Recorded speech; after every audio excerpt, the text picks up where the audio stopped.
Bueno, muy bien, después de este receso continuamos con el desarrollo de nuestro Masterclass 2020 organizado por la revista Ciclo de Riesgo. El tema que nos ocupa a continuación en el siguiente panel es el siguiente: el arte de gestionar la crisis en modelos B2B. Turnaround como herramienta eficaz para sacar a las empresas de una situación severa de crisis, evitando procesos de insolvencia. Para ello nos acompaña Carlos Enrique Correa. Él es especialista en reestructuración y soluciones alternativas financieras para pymes y personas naturales, al igual que la estructuración de crédito mezanín, híbrido deuda capital para pymes en Colombia. También se desempeña como consultor y gestor de empresas medianas en consecución de recursos y financiación. Optimiza la estructura de capital y fuentes de financiación en compañías en Colombia. Nos acompaña también Reinaldo Espinosa, quien va a ser nuestro moderador. Reinaldo es un veterano de la industria financiera. Durante los 26 años de su carrera, ha ocupado múltiples puestos de liderazgo en los 4 países de la Alianza del Pacífico y Canadá.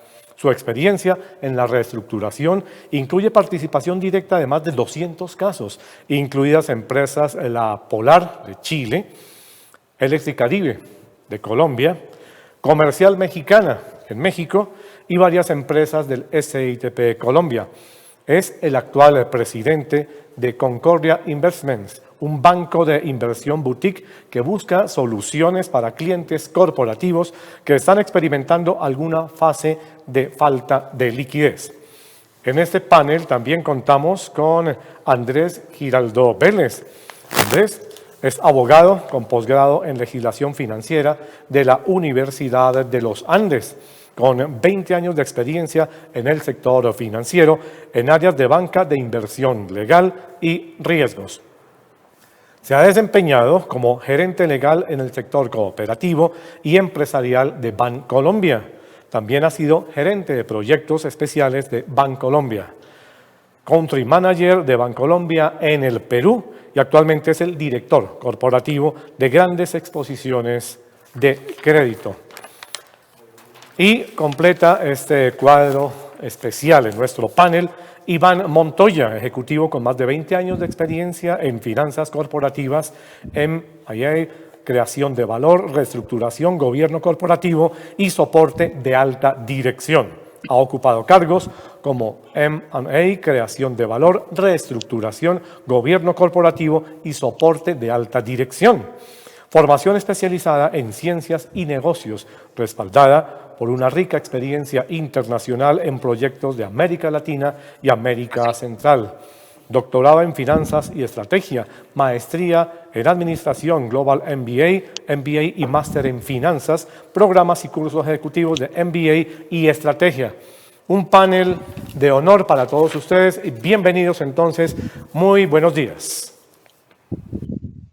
Buenos días. Buenos días, buenos días. Buenos días a todos. Muchas gracias por su introducción. Quiero agradecer a Beatriz y a todos los asistentes al evento por participar en esta charla, que yo creo que va a ser bastante interesante y el interés de muchos de ustedes. Antes de iniciar con la ronda de preguntas a nuestros panelistas, me gustaría dar un poco de contexto a la situación actual. Esta crisis económica ha sido muy especial. El impacto en la economía mundial se ha sentido con muchísima fuerza, tanto en niveles de producción mundial como en empleo y niveles de precios. Los bancos centrales han dispuesto generosas líneas de liquidez y los gobiernos han ideado variados mecanismos de apoyo a empresas y personas naturales, en muchos casos en volumen que superan el 10% del PIB, que son bastante inusitados.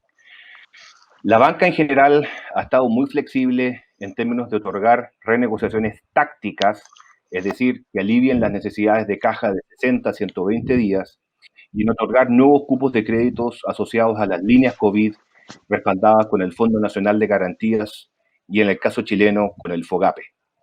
Lo cierto es que de no mediar programas adicionales de estímulo fiscal durante los próximos meses, muchísimas empresas van a enfrentar niveles de liquidez mucho más escuetos, sumado a ingresos operativos mucho más afectados por la crisis económica, un mayor nivel de endeudamiento que hace previsible un deterioro más acelerado de los niveles de morosidad y provisiones bancarias hacia mediados del segundo semestre de este año 2020. Las soluciones a esta situación pasan, en mi opinión personal, por dos pilares. Primero, reformular estructuras, procesos y políticas de crédito para atender con rapidez un flujo masivo de reestructuras, tanto prejudiciales como judiciales.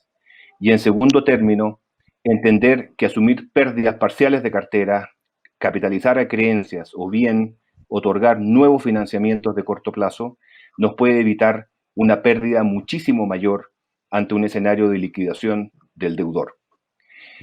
En torno a esto girará nuestro seminario y comenzaremos con la primera pregunta al señor Andrés Giraldo.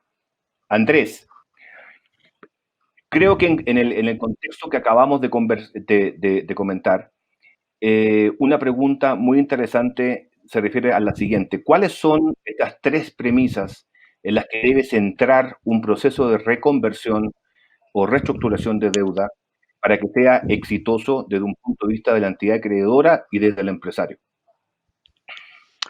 Gracias, Reinaldo, por el espacio, a todo el equipo de la revista Ciclo de Riesgo y a mis panelistas por este espacio que me brindan el día de hoy. Reinaldo, a ver, yo te diría pues que para responder tu inquietud lo siguiente. Yo creo que son varios los elementos que deben tenerse en cuenta al momento de iniciar un proceso de reestructuración de deuda, bajo la premisa de una comunicación permanente entre los equipos que adelantan el proceso y la empresa. Yo resumiría, digamos, en diferentes capítulos en lo que se debe centrar un proceso de reconversión o reestructuración de la siguiente manera. Yo creo que cuando uno inicia un proceso de reestructuración como entidad acreedora, pues yo creo que es el momento ideal para revisar desde la óptica legal todos los documentos y garantías que originaron el crédito inicialmente, de manera que uno pueda validar, en primer lugar, que se encuentren debidamente perfeccionados, porque la realidad nos ha mostrado que son pocas las oportunidades que se presentan en la vida de un crédito que permiten enmendar errores o fortalecer el wording de los contratos y de las garantías. Entonces, yo creo que la primer premisa es, una vez más, revisar toda la parte, digamos, histórica, toda la parte de documentación que generó el crédito, para que sea en ese proceso de reestructuración el momento ideal para fortalecer lo que inicialmente se había estructurado. Segunda premisa, yo creo que el conocimiento de la regulación del sector donde opera la empresa, lo que puede implicar también la vinculación de asesores externos, expertos en determinada industria, el entorno competitivo en el que se mueve la compañía, es una, digamos, de las premisas importantes para iniciar un proceso de reestructuración. Y uno de los terceros elementos es el foco. ¿En qué voy a enfocar el proceso como tal? Definiciones de las condiciones de crédito alrededor de plazos, periodos de gracia, amortización, balloons, cobertura de caja vía EBITDA sobre intereses, liquidez de la compañía, nivel de apalancamiento y de otro paquete, digamos, de obligaciones alrededor, digamos, de garantías adicionales o de obligaciones no hacer. Entonces, yo creo que uno teniendo, digamos, estos tres elementos, una revisión de lo que originó el crédito. Dos, conocer el entorno regulatorio y competitivo de la compañía. Y tres, las condiciones que van a ser objeto, digamos, de este nuevo proceso de reestructuración, podrían enmarcar en manera general los elementos en los que se debe centrar un proceso de reestructuración. Pero hay que tener en cuenta, y yo diría como un cuarto elemento, que hay ciertos sectores que requieren involucrar a otros stakeholders en la búsqueda de las soluciones estructurales. En la medida que los ingresos de las compañías, especialmente en los denominados proyectos de financiación tipo Project Finance, requieren modificación a los contratos que generan la caja de la compañía. Muy normalmente, por ejemplo, lo puedes ver en el sector de infraestructura, donde la reestructuración también se parte, digamos, del supuesto de involucrar a otros agentes y entender el marco en el cual se va a tener que dar ese proceso de reestructuración. Entonces, de esa manera, pues, les comparto lo que desde mi visión y mi experiencia deben ser como las premisas en las cuales se debe centrar un proceso de reestructuración como tal. Muchas gracias, Andrés. Creo que fue un muy buen resumen. Creo que los temas de industria en particular son temas muy importantes. No siempre contamos, digamos, con todo el expertise, particularmente en los bancos, digamos, para ver industrias muy específicas y por tanto, digamos, el soporte, digamos, de terceras personas eventualmente puede ser muy importante para lograr una exitosa estructuración de un nuevo paquete de reestructuras, ¿no? Iván, continuando con esto, ¿cuáles a tu juicio son los 3 errores que no podemos dar el lujo de cometer en un plan de choque, de reconversión de deuda o de reestructuración, tal de darle sostenibilidad a la cartera en estos momentos de crisis de pandemia? Perfecto. Bueno, Reinaldo, muchísimas gracias a ti, muchísimas gracias también a Ciclo de Riesgo por esta invitación y yo creo que para responder esta pregunta tiene también mucho sentido justo con lo que mencionaba ahora Andrés. Dijéramos que desde la perspectiva, llamémoslo de asesoría y en la posición que me encuentro, que de socio en Deloitte, manejando toda el área de reestructuraciones y finanzas corporativas, la experiencia que nos ha dado justo en este tipo de situaciones podría resumir rápidamente los errores en los que uno no puede cometer cuando está tratando de reperfilar o reestructurar una deuda. Lo llamaría o yo lo resumiría principalmente en uno. Yo creo que las compañías, cuando se acercan a las instituciones financieras y de una u otra manera tratan de proponer un proceso de reperfilación o un proceso de refinanciamiento, llamémoslo así, para oxigenar la compañía, tiene que, en mi modo de ver, tener en cuenta justo una palabra que utilizaba Andrés que me parecía muy importante. Son muy pocas las oportunidades que se dan en las cuales uno tenga la posibilidad de modificar estos tipos de contratos. Y para mí lo más importante es que estos procesos deben tener la garantía y la tranquilidad de que lo que se le está proponiendo al banco y a la compañía es de una u otra manera una deuda que esté atada a la posibilidad o la obtención del flujo y que sea de una u otra manera la deuda sostenible en el tiempo. No es tratar de pedir una reperfilación, una refinanciación por un par de años que le permitan a la compañía salir del momento en el que está, pero ellos saben que en un par de años o en en un periodo corto de plazo nuevamente van a entrar ahí. ¿Qué quiere decir eso? Lo que quiere decir es que el trabajo tiene que ser un trabajo serio, un trabajo muy acuicioso y un trabajo de transparencia.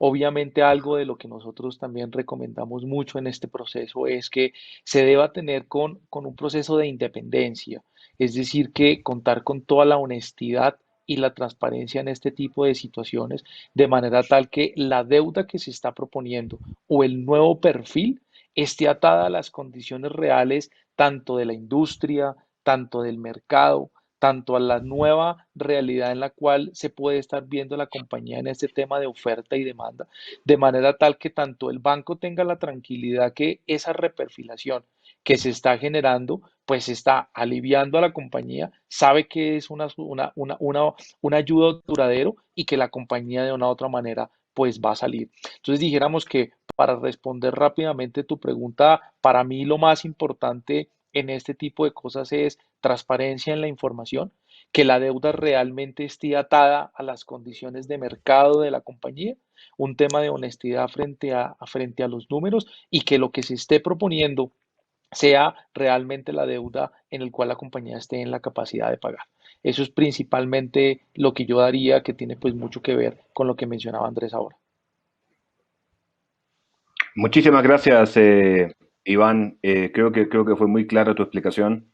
Y en esa línea, Carlos Enrique, tú cuando asesoras a una compañía que está por entrar a una negociación de reestructura de deudas, ¿qué aspectos son los que tú crees que debe instrumentar antes de arrancar con el proceso?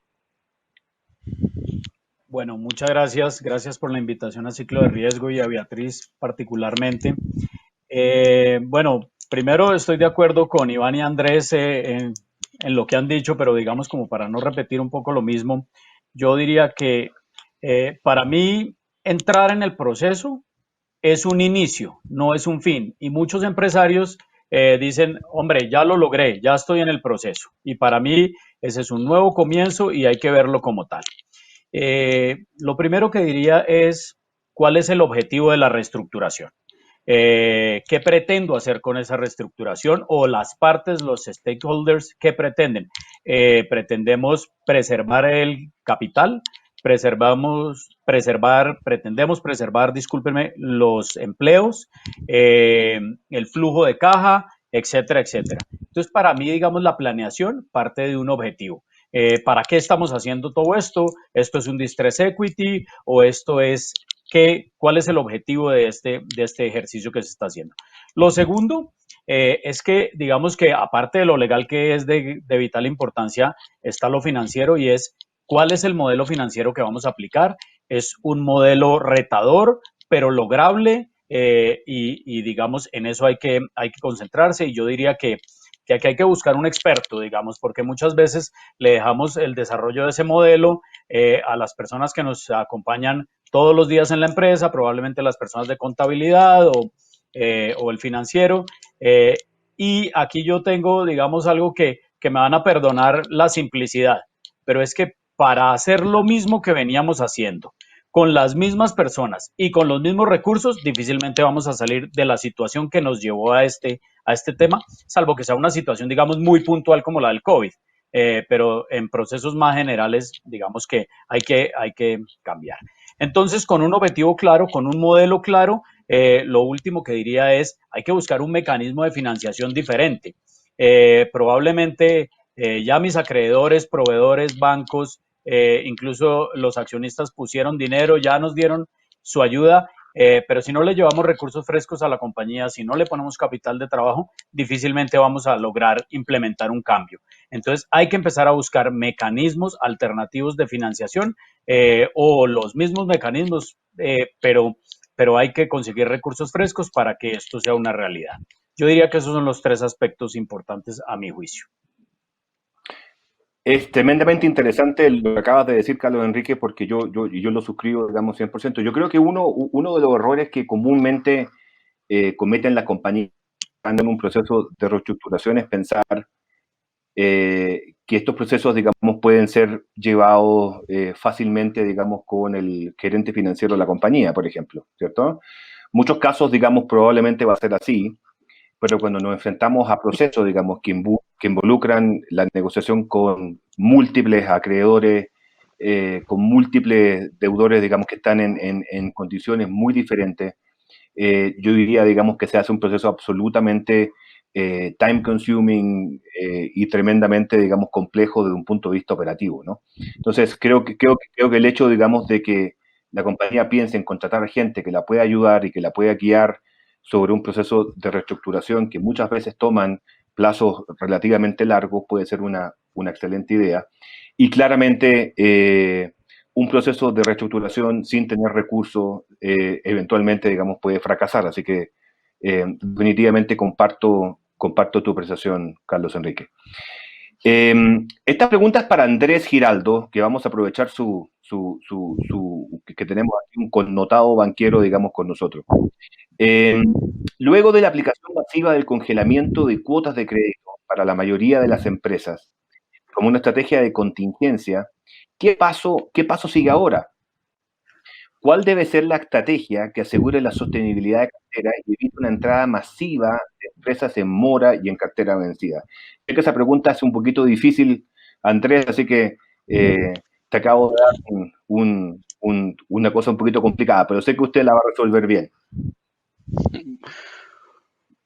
Bueno, muy buena pregunta, Reinaldo. Mira, a ver,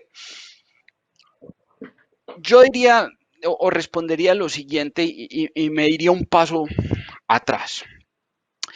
Pero yo creo que cuando empezó esta pandemia y especialmente llegó a Colombia y nos vimos todos sujetos pues a un cierre de la economía, a un cierre y a un confinamiento de nuestra actividad diaria, pues nosotros como bancos lo primero que entramos a afrontar en esos primeros días fue implementar un programa de congelamiento de cuotas y de reprogramación de deudas, que lo que tenían como finalidad evitar que muchos de nuestros clientes entraran en mora. Una segunda etapa que hoy también la estamos viviendo, corresponde a la entrega de liquidez a los clientes con el objetivo de sobrevivir el periodo de cesación de actividades y evitar una pérdida del empleo. Y lo que yo estoy viendo como etapas siguientes es empezar que corresponden pues a este proceso ya de una reapertura gradual de la actividad económica, donde ese es el reto que corresponde a proveer a las empresas de capital de trabajo en este nuevo normal, bajo una nueva estructura de plazos y condiciones de riesgos.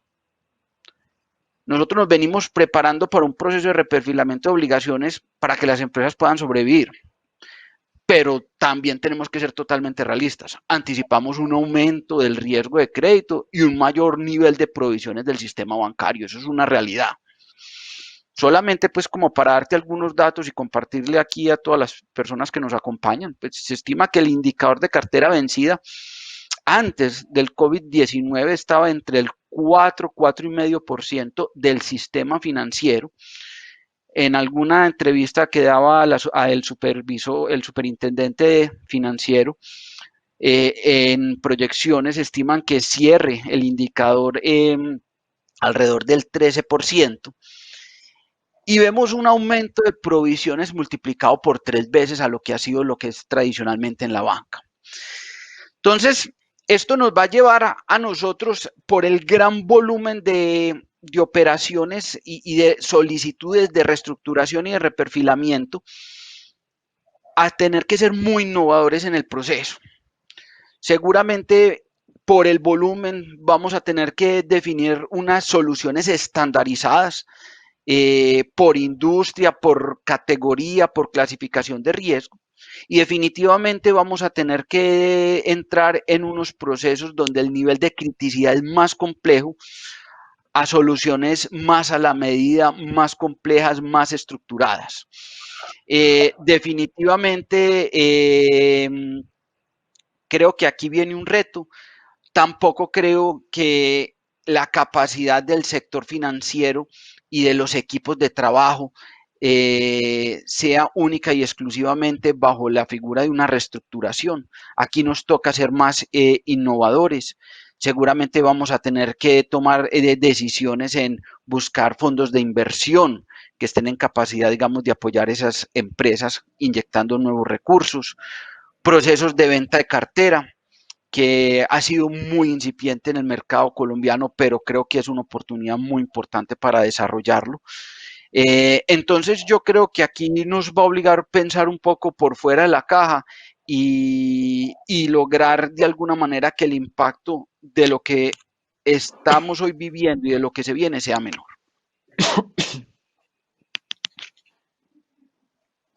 Perfecto, Andrés. Súper interesante lo que acabas de decir. Yo un poco quería complementar lo que acabas de mencionar respecto, digamos, de buscar soluciones acá. Es que muchas veces, digamos, yo trabajé en bancos 25 años y sé cómo funciona eso.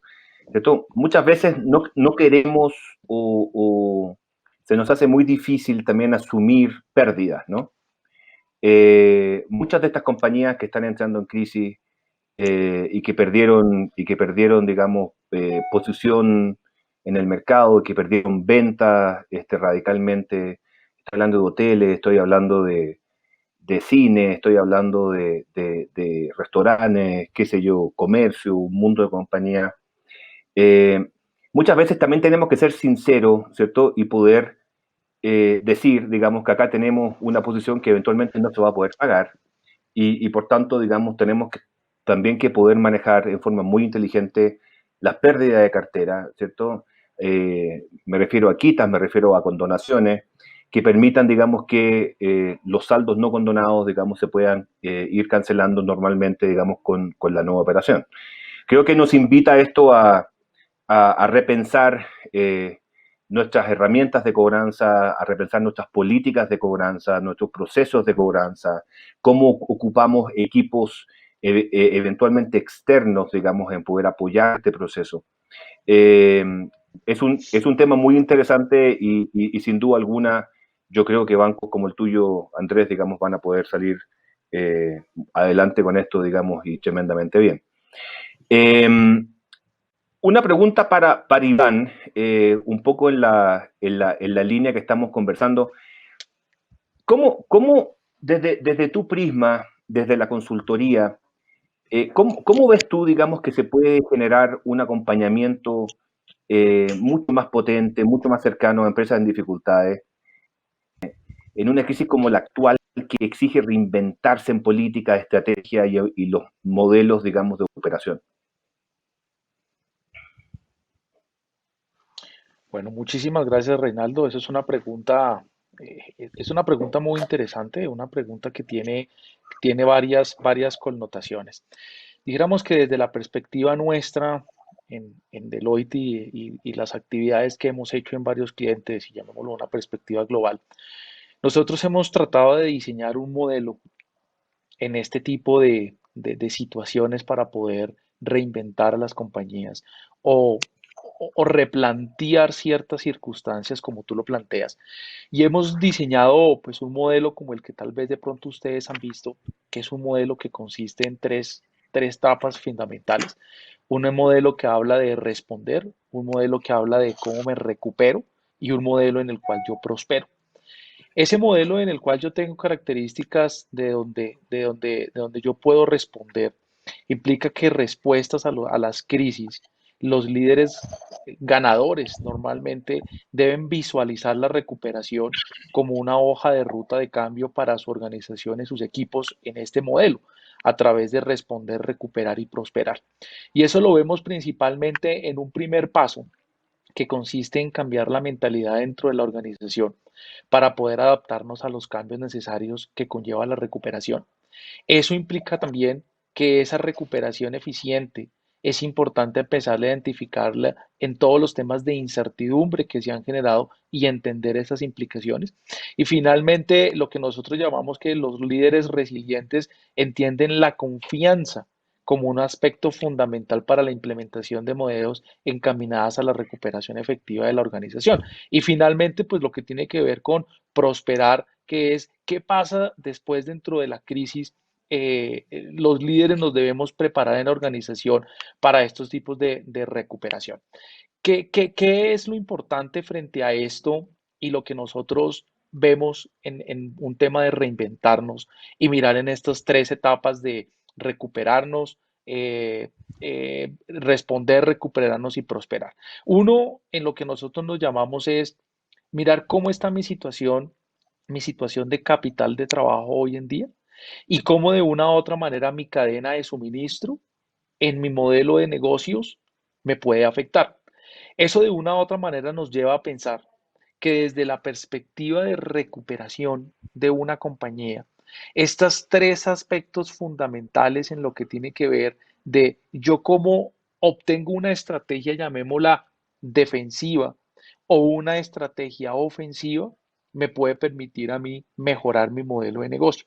Entonces, teniendo en cuenta la crisis y todo lo que obviamente nos conlleva a estos temas de reperfilación y refinanciamiento, realmente cuando uno está en un tema, llamémoslo ofensivo, o digámosle defensivo, perdón, es de una u otra manera ver cómo yo puedo preservar mi valor o cómo uno actualmente puedo tener salvaguardas en los mercados para mantener una prioridad o una paridad en el sector competitivo. Cuando miro una estrategia ofensiva, estamos mirando en transformar el negocio para garantizar ese futuro o cómo cambio mis reglas de juego. En eso, de una u otra manera, es si balanceo mi portafolio, si capto ingresos adicionales en negocios, llamémoslo adyacentes, O en tema de cambiar mi juego, ¿cómo defino el nuevo entorno competitivo a través del poder de lo que puede estar generando todas las redes, el tema de digitalización y tecnología? ¿O cómo invierto para escalar al borde en todo lo que es el negocio actual? Entonces, dijéramos que en ese tema, lo que nosotros recomendamos y le estamos recomendando prácticamente a todos los líderes de las compañías es enfóquense en estos tres aspectos fundamentales en cómo cómo he dado respuesta en este modelo de sobrevivencia, cómo me voy a recuperar y de una u otra manera cómo me voy a prosperar. En el tema de responder, tengamos en cuenta todo lo que tiene que ver en cambio de mentalidad, cómo identifico la incertidumbre en temas de recuperar, cómo de otra manera esa confianza que me ha generado yo, cómo incorporo esas nuevas ideas, escenarios y de una u otra manera cómo defino el destino. Y traten de enfocar esas tres características en esos tres modelos basado en estas cuatro premisas que acabo de mencionar. Si de otra manera yo puedo estar en mi modelo de negocio en una estrategia, llamémosla defensiva, o en una estrategia ofensiva. Si es en una estrategia defensiva, yo debería tratar de mirar si preservo el valor o hago salvaguardas a lo que hoy ya tengo en mi mercado para poder mantener, ya vemos, esa paridad competitiva, o en esa parte ofensiva de si necesito transformarme o necesito cambiar reglas de juego. Y ahí vienen varios escenarios y varias formas de modificar, porque todo eso va a generar, al final tengan en cuenta ustedes que desde la perspectiva económica hay dos cosas muy importantes que mueven la economía de un país, que es el sector productivo y el endeudamiento. El endeudamiento de corto y largo plazo. Esos son dos aspectos muy importantes que de una u otra manera, cuando lo enfrentamos en el sector productivo, pues nos van a generar este tipo de estrategias y es lo que realmente estamos nosotros tratando de apoyar y recomendar a este tipo de compañías.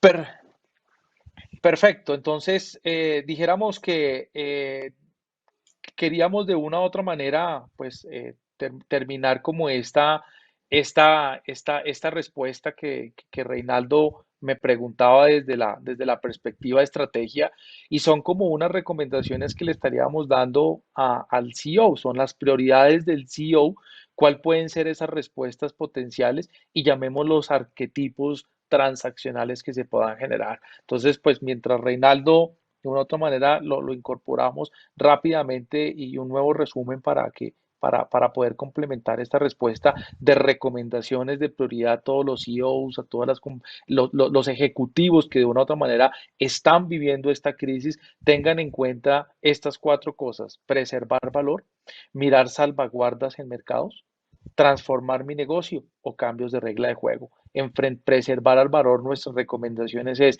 identifique formas de levantar capital. Creo que era algo de lo que mencionaba Carlos también en su momento.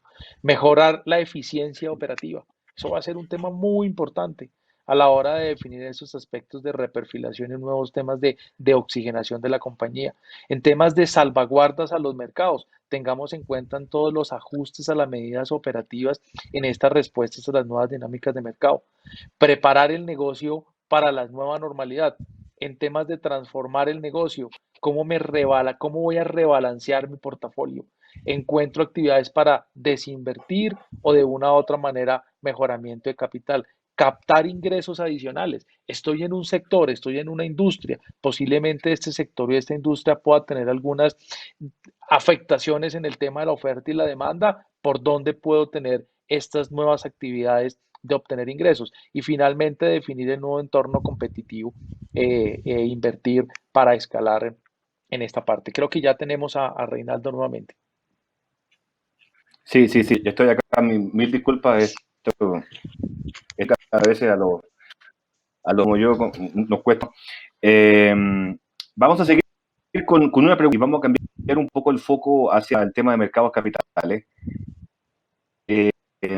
Carlos Enrique, Yo creo que tú y yo tenemos varias cosas interesantes a nivel de informaciones que se han dado en el mercado de crédito principalmente, más que en el mercado de equity.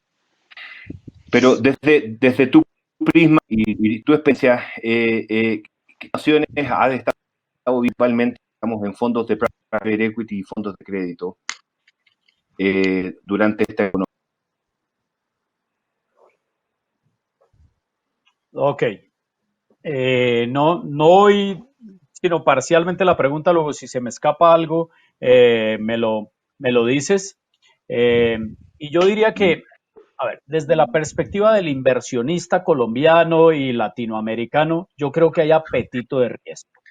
Y esto lo hemos visto, digamos, hay personas invirtiendo en carteras de un poquito más riesgo y bueno, desde el mercado público de valores nos hace mucha falta este mercado de riesgo, digamos, bonos diferentes a AAA y de ahí bajaría, nos hace muchísima falta un mercado OTC de bonos y por supuesto está todo este mercado de private equity o de crédito privado. Eh, yo diría que hay temas, buenas noticias y malas noticias. Las malas noticias es que, primero, esto no es masivo. No todo el mundo puede acceder a fondos de crédito. Todas las personas naturales y jurídicas no van a lograr llegar allí. Pero sí puede ser muy interesante en casos muy notorios desde la perspectiva del empleo, muy notorios desde la perspectiva de la importancia de las empresas para continuar, digamos, con la vida. Entonces, este es el primer punto, que no es masivo. El segundo punto, aparte de no ser masivo, es que yo diría que estamos todavía muy crudos en lo que hay. Son muy pocos fondos los internacionales que han llegado a Colombia y a Latinoamérica con una oferta de crédito. Hay algunos de orden nacional, pero digamos que yo diría que todavía estamos muy crudos, entonces no va a ser rápido. Esto no va a ser una solución para las empresas que tengan problemas con el COVID o para todas las empresas, pero sí va a ser para algunas empresas que logren acceder a estos fondos, principalmente, yo diría que por el momento por fuera de Colombia. Y ahí hay un tema muy importante, es que si uno analiza la crisis del 2008-9 en Europa particularmente y en España particularmente o Francia, los fondos de crédito jugaron un papel verdaderamente singular y estratégico dentro de la recuperación del capital de trabajo de las empresas. Por una razón, porque es que al haber más riesgo, el banco comercial tiende a cerrar sus líneas de crédito y más si todos sus clientes están entrando en problemas, pues va a tener que buscar soluciones, digamos, por otro lado. Entonces, ahí los fondos de crédito juegan un papel importante. Yo estoy seguro que en Colombia y en Latinoamérica vamos a empezar a ver más fondos de crédito, vamos a empezar a ver jugadores internacionales entrando acá. Fíjense que el jugador internacional en Colombia, cuando es private equity puro, largo plazo, alto riesgo, el tema cambiario le pega muy duro. Pero cuando digamos que es crédito, que tiene intereses y capital de forma periódica, pues hay más mecanismos de cobertura donde no le pega tan duro el tema cambiario. Entonces, aquí veremos prestamistas en el buen sentido de la palabra y fondos prestamistas de origen americano y de origen europeo entrando. Y dentro del desarrollo y la creación de los fondos de origen nacional, a mí me preocupa un tema y es quién lo va a fondear, o sea, quién va a poner la plata. Porque claramente, digamos, el inversionista colombiano, yo creo que está preparado para buscar riesgo en productos listados en bolsa, etcétera. Pero digamos dentro del private equity va a ser un poquito más difícil. Y ahí yo creo que hay una muy buena oportunidad para multilaterales, por ejemplo, que quieren apoyar la pyme, que quieren apoyar la empresa mediana, que quieren apoyar la creación de empleo, entrar a través de gestores profesionales. Nos va a hacer mucha falta el banco de inversión como lo conocen en Estados Unidos o como lo conocen en algunos países de Europa. Y ahí yo creo que hay una gran oportunidad para filiales de los bancos comerciales que quieran entrar a fondear, digamos, o a ayudar a algunas de estas empresas y que no lo puedan hacer a través de su operación comercial. Porque fíjense que aquí hay un ciclo que podría ser, digamos, virtuoso, y es que si hay algún banco que le puede prestar a la empresa o que pueda ayudar a la empresa, o algún fondo que pueda ayudar a la empresa, y digamos, eso haría que esta empresa tenga recursos, luego para el banco comercial se disminuiría su riesgo. Y al disminuirse su riesgo se disminuiría sus provisiones de cartera, y entonces, digamos, ahí se forma un círculo virtuoso. Y por el otro lado, y por último, yo diría que para las AFPs, esto es un momento muy interesante para las AFPs, particularmente nacionales, es un momento muy interesante de entrar en productos de riesgo diferente, y con esos 284 billones de pesos, que fue la última cifra que vi, hay mucho que hacer, por lo menos con un porcentaje hay mucho para ayudar a la empresa. Sí, yo escuché a alguien que dijo en la conferencia, esto no es un tema de riesgo, ¿no? Esto es un tema de estructura.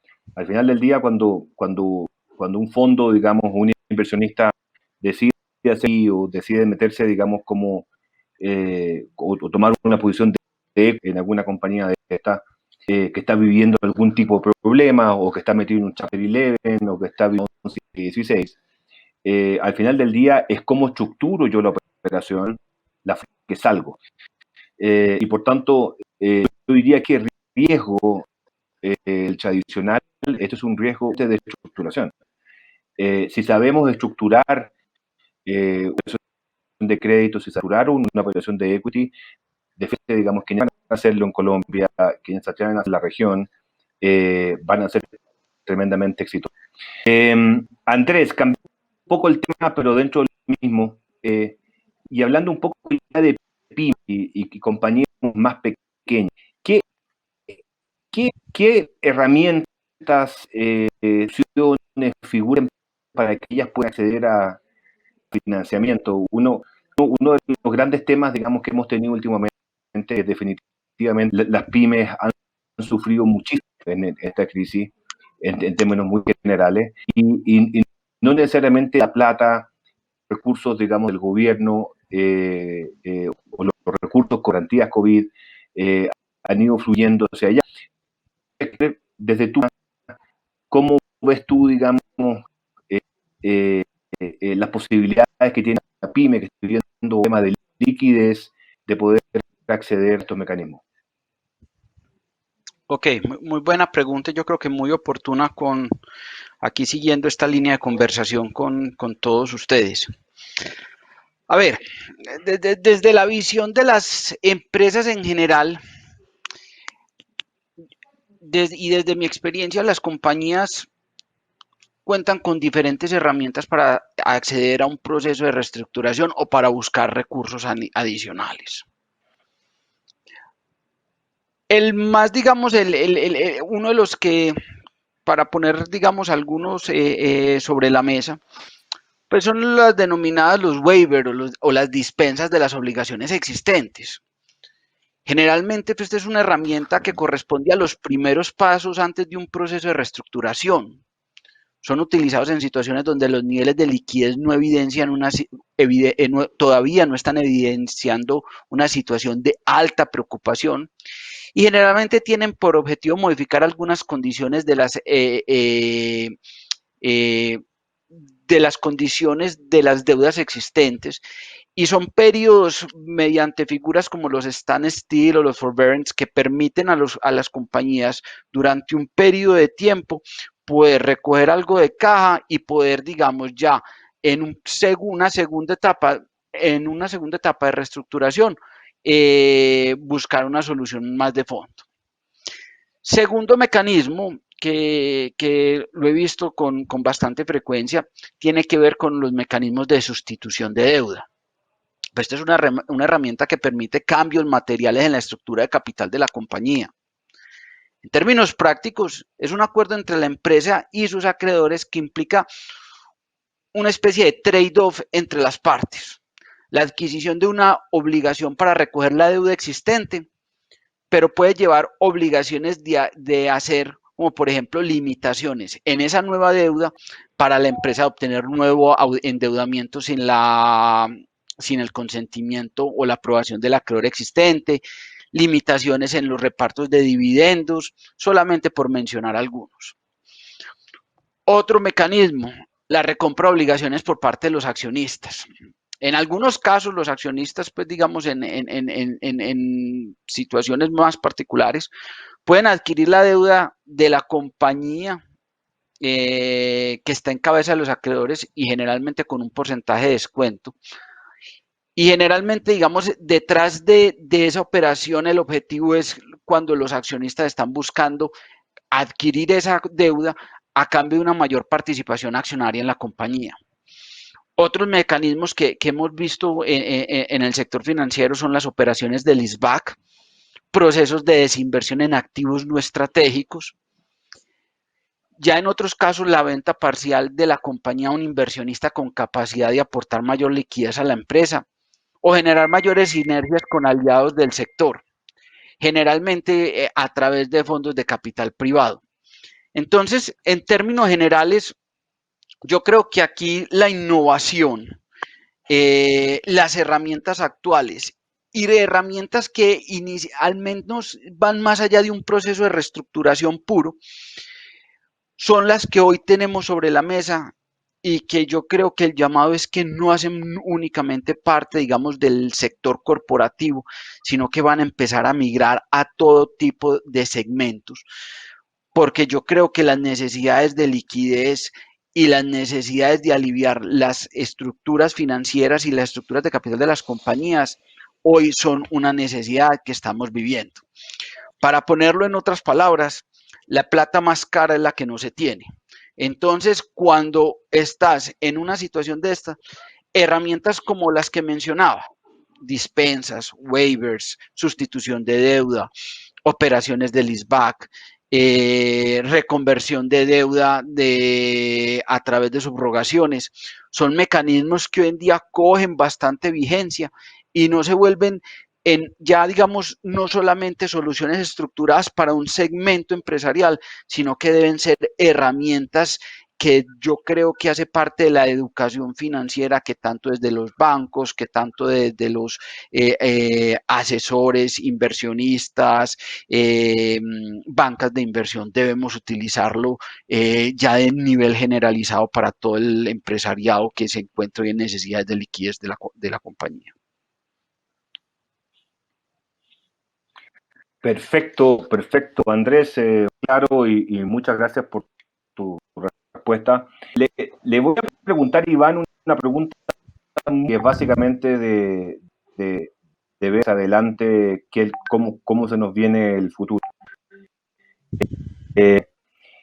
Si nos tocara lo que nos queda para adelante en 3 etapas, la crisis, que probablemente es donde hoy día estamos, la estabilización y la recuperación económica, ¿cómo son los tiempos que estimas para las últimas 2 etapas?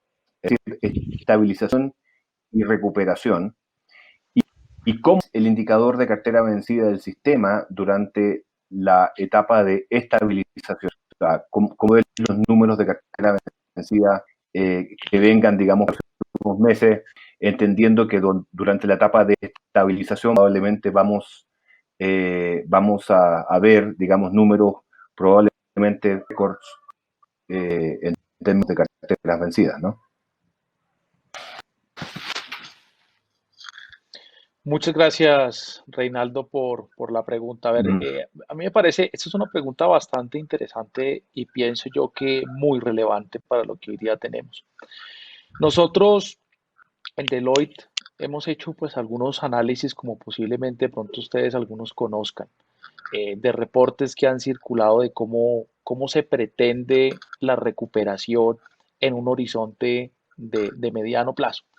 Y dijéramos que para responder de una u otra, ir avanzando con la pregunta que me hace Reinaldo, es que las medidas de contención en Colombia, que se han tomado en Colombia, pues como ustedes saben, han afectado significativamente, diríamos, el sector de transporte, el sector de turismo, el sector de construcción y llamemos el entretenimiento. entretenimiento como cines, teatros, restaurantes, todo lo que pues está asociado con el ocio principalmente. Nosotros creemos que un efecto que pueda llegar a empezar a atenuar eso sería hasta el año 2021. Se estima que el periodo de recuperación en Colombia, que es algo de otra manera, un análisis personal que hemos hecho, estaría entre el primero y segundo trimestre del 2021, debido a que las medidas de contención que ha tenido el gobierno han sido principalmente en tratar de aplanar la curva y de una u otra manera, pues como ustedes saben, se ha generado, por decirlo así, un trimestre en donde ciertos sectores han tenido más dinamismo que otros. Entonces, para poner esto en contexto, nosotros hemos hecho, o digamos que lo podríamos analizar de la siguiente manera: mirar productos esenciales, no esenciales y el consumo fuera del hogar. Todos ustedes saben que los productos esenciales, teniendo en cuenta supermercados, farmacias y todo lo que son las tiendas de conveniencia, mientras duró, llamémoslo este periodo de confinamiento, que aún todavía estamos, pero llamemos de marzo a junio, ha tenido una volatilidad alta y ha sido el principal que ha tenido unas medidas, llamémoslo, de fuerte choque entre la oferta y la demanda. Es decir, ha tenido una volatilidad, pero ha estado por encima del promedio en estas medidas de contención. Cuando miramos los aspectos no esenciales como retails, turismo principalmente, pues vemos que la caída fue dramática durante el mes de marzo, junio y posiblemente lo que venga en los próximos siguientes meses. Todo lo que ha sido el cierre de restaurantes, el comercio, como ustedes se han dado cuenta, pues hasta ahora se está tratando de hacer esos planes pilotos. Entonces, ¿qué estamos viendo frente a eso? Frente a los temas esenciales, vamos a ver que lo que ha sido alimentos, que tuvo una volatilidad muy alta durante los periodos de confinamiento, de contención, en un periodo de estabilización, que es el que posiblemente Reinaldo me pregunta, vemos que ahí vamos a tratar de estar sobre la normalidad del periodo y llamémoslo finalizando año, iniciando próximo trimestre de año 2021, vamos a mantenerlo a la priorización de productos básicos, pero vamos a tener en cuenta que esta Navidad va a ser una Navidad supremamente austera y bastante moderada. Cuando miramos productos no esenciales, como retail y turismo, pues estamos dando cuenta que todo este periodo de confinamiento en lo que ha sido de marzo a junio, pues aún está bloqueado. Ayer salió en noticias que plan piloto para vuelos domésticos a partir del 1 de julio y vuelos internacionales a partir del 1 de septiembre. Apertura de restaurantes todavía pues no ha sido claro, ni mucho menos apertura de cines. Entonces vamos a tener en cuenta para Colombia periodos de septiembre, octubre, en donde eso que cayó dramáticamente durante este periodo de contención va a tener una estabilización principios del próximo año, si es que llegara a estar, y todo lo que ha sido este trimestre, pues desafortunadamente, pues va a ser prácticamente perdido. Y todo lo que es el consumo fuera del hogar, restaurantes y cines, pues todavía no ha sido claro desde cuándo se puede estar, pero imaginémonos un periodo del tercer trimestre del año 2020, principios del 2021. Entonces, ¿qué es lo que nosotros estamos viendo? Estamos viendo una recuperación en, en poca medida en lo que es primero y segundo trimestre del 2021 y esto va a tener un impacto supremamente importante en lo que tú mencionabas en la cartera y en lo que estaba mencionando ahora Andrés. Compañías que están en estos sectores y en estas industrias van a ver que durante el periodo de contención sus ingresos estuvieron prácticamente ceros, en una etapa de supervivencia. Lo que va a estar pasando en este etapa de estabilización es que tercer trimestre del año 2021 van a tratar de ir recuperando esa nueva normalidad, pero eso va a tener un periodo como cuando uno imaginémonos una carretera de 10 carriles que de un momento a otro esos 10 carriles quedaron parados inmediatamente. Lo que va a suceder es que ahora se está destapando esa carga, pero los carros en algún momento van a ir tomando una gradualidad en ir tomando esa nueva normalidad. Eso va a impactar de una manera muy alta lo que es el tema el crédito, principalmente el crédito bancario, y ahí me uno mucho a lo que decía Andrés. Las provisiones de los bancos se van a empezar a incrementar. De una u otra manera, todo lo que ha hecho hoy día el sector financiero, dado estas circunstancias, pues ha hecho que existan congelamientos de crédito, pero lo que va a pasar ahora en adelante es que ya las medidas tienen que ser no unas medidas de corto plazo, de mediano, sino unas medidas de sostenibilidad de la compañía. Es dada en una condición nueva, en donde la oferta y la demanda va a ser muy diferente a lo que venían antes, ¿cuál va a ser esa nueva normalidad de deuda? Voy a tratar de anticiparme a esas circunstancias que es parte de nuestra recomendación. Y mucho de lo que estamos trabajando con el sistema financiero hoy en día es tratemos de ser muy proactivos en estas circunstancias, no tratemos de ser reactivos, porque lo que le va a terminar pasando al sistema financiero es que si realmente no se miden estas circunstancias, pues una falla en un proceso de reestructuración va a implicar provisionamiento de carteras, todo lo que tú mencionabas ahora, Andrés, de lo que pues se dice en España, o entonces lo que es la quita, que es la condonación de deudas, y de una u otra manera, ¿cuáles van a ser los nuevos flujos de capital o requerimientos de capital de estas compañías? Entonces nosotros sí vemos una situación que a principios del trimestre que viene en el 2021 van a tratar de ir gradualmente estos sectores que en algún momento los mencionaba en esenciales, no esenciales y el consumo fuera de lugar, y el incremento nosotros lo vemos como lo mencionaba Andrés al principio, un incremento en la provisión de cartera, unas situaciones demasiado dramáticas desde el punto de vista del sistema financiero, porque aunado o las palabras que utilizaba Andrés, esto ya no va a ser como un tema de venga, reperfilamos la deuda, venga, le cambiamos la reestructuración, sino seamos un poco más innovadores en lo que realmente su compañía necesita. Cambió tu modelo. Tu nueva normalidad va a ser diferente. La oferta y la demanda del que tienes posiblemente ya no es la que tú tenías. Vas a estar en un mercado diferente. Y eso pues unido a lo que mencionaba al inicio. ¿Debo actuar de una u otra manera defensiva o ofensiva? Entonces, eso es como prácticamente lo que nosotros estamos viendo. Muchas gracias, Iván. Muy y creo, digamos, que estamos muy de acuerdo. Ya tenemos que ir cerrando nuestro... Quizá voy a alargar una pregunta para que la podamos compartir. Digamos, si tuvieran que dar una, dos o tres recomendaciones a la banca en general, ¿qué recomendarían para hacer frente a esta posible avalancha muy segura de créditos comerciales que se nos vienen, digamos, para mediados de este semestre? ¿Qué temas creen ustedes, digamos, que son críticos, querían adaptar las instituciones financieras tal de poder usar esta influxión tan poco habitual? Parto primero con Carlos Enrique. ¿Cómo la ves? Ok. Bueno, pues yo diría que esa pregunta sí es difícil porque pues recomendar a la banca va a ser muy difícil.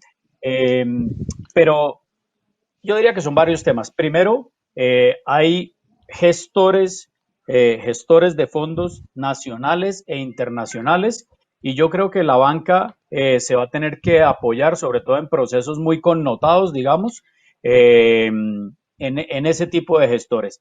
Porque a mí me parece que aquí esta mañana hablaban de los KPIs, y yo creo que los KPIs han cambiado y van a seguir cambiando, y hacia el futuro vamos a tener que empezar a medir otros KPIs.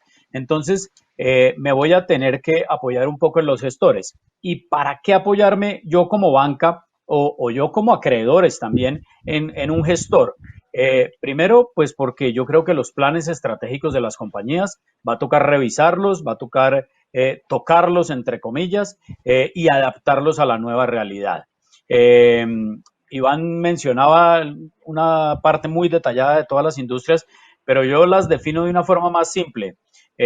La recuperación va a ser una V, va a ser una U o va a ser una L.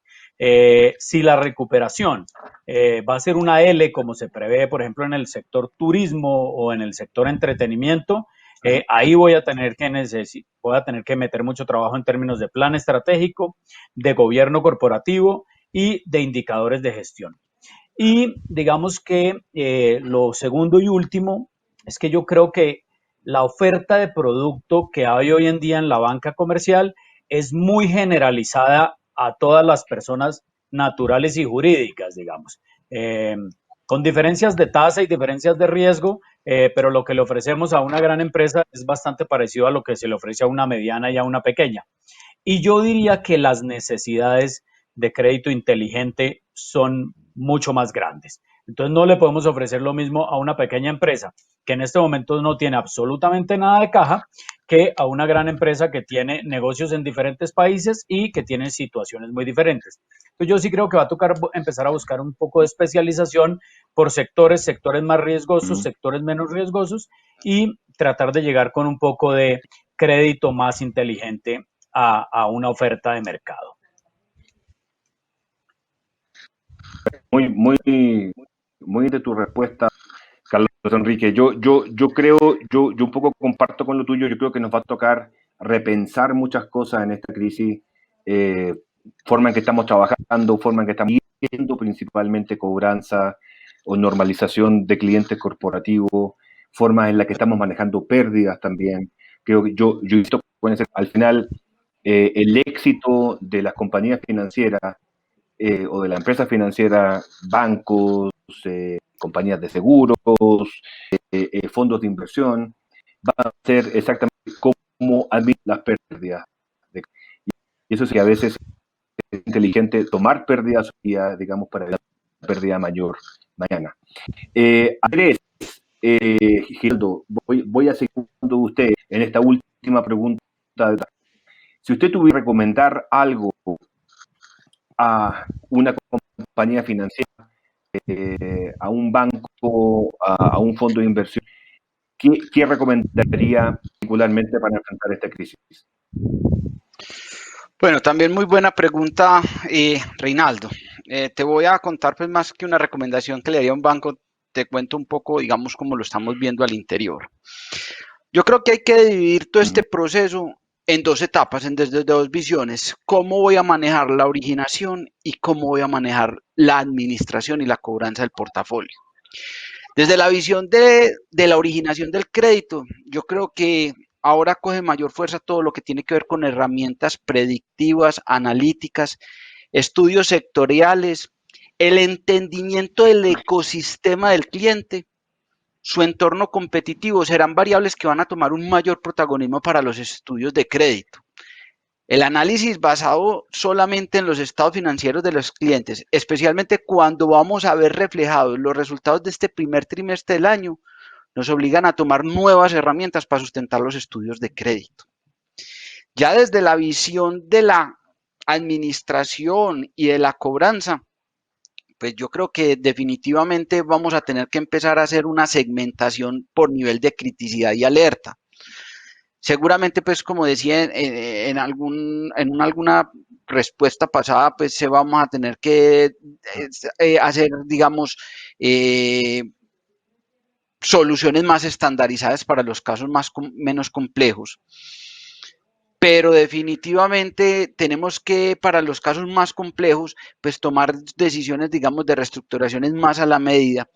Y la capacidad, digamos, de formar equipos de trabajo no con los equipos tradicionales de cobranza, sino multidisciplinarios en temas desde el punto de vista de la visión contable, jurídica, comercial, financiera, y seguramente nos va a tocar asumir en algunos casos algunas posiciones un poco más agresivas y en algunos otros casos pues nos va a tocar tomar decisiones más de venta de cartera para que terceros que tienen un marco regulatorio diferente al de las entidades financieras puedan asumir un mayor riesgo. Ese es, digamos, como yo veo que sería, digamos, hacia donde vamos en la banca.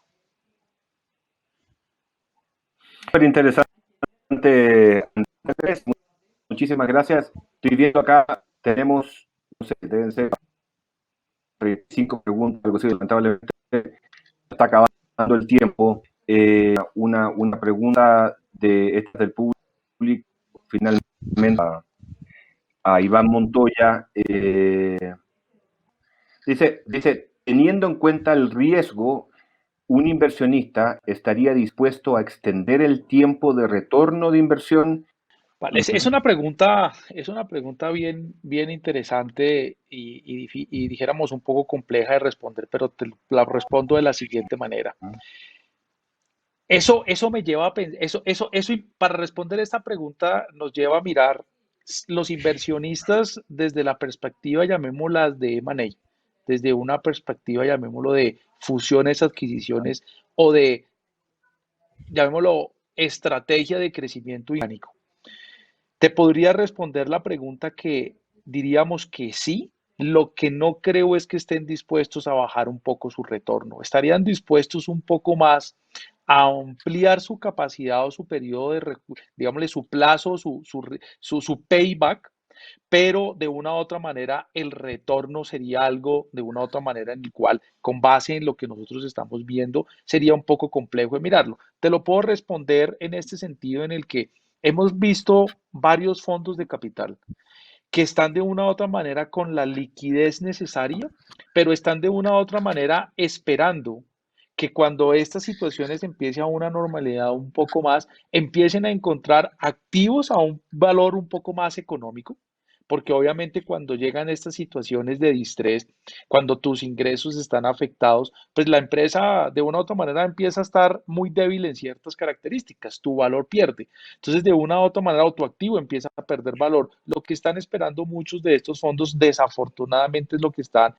se están preservando, es viendo activos interesantes, activos que de una u otra manera tengan un menor valor, pero que sean activos que no estén afectados principalmente desde la perspectiva operacional, sino más bien tengan unos problemas de liquidez que con una nueva inyección de capital no van a sacrificar el retorno, posiblemente extiendan un poco más su payback, pero no estarían dispuestos a hacerlo. Es lo que estamos viendo en la industria y lo que hoy día están esperando estos grandes fondos de capital privado o estos fondos, digamos, la liquidez que existe en este momento en el mercado. Perfecto, muchísimas gracias Andrés por tu Ya tenemos que ir cerrando. Aquí hay preguntas tremendamente interesantes. Vamos a intentar ver cómo nos reunimos nuevamente con los expositores, digamos, respuesta a sus inquietudes. Creo que ha sido una ronda de preguntas y creo que los expositores se han comportado de forma extraordinariamente certera, digamos, con sus respuestas. Así que, primeramente, le agradezco a ustedes, Juan, Carlos y Andrés, digamos, por participar en este foro. Ya nos tenemos que despedir, así que les agradezco también a todos los asistentes por su participación, por sus preguntas y por sus gracias. Muchas gracias.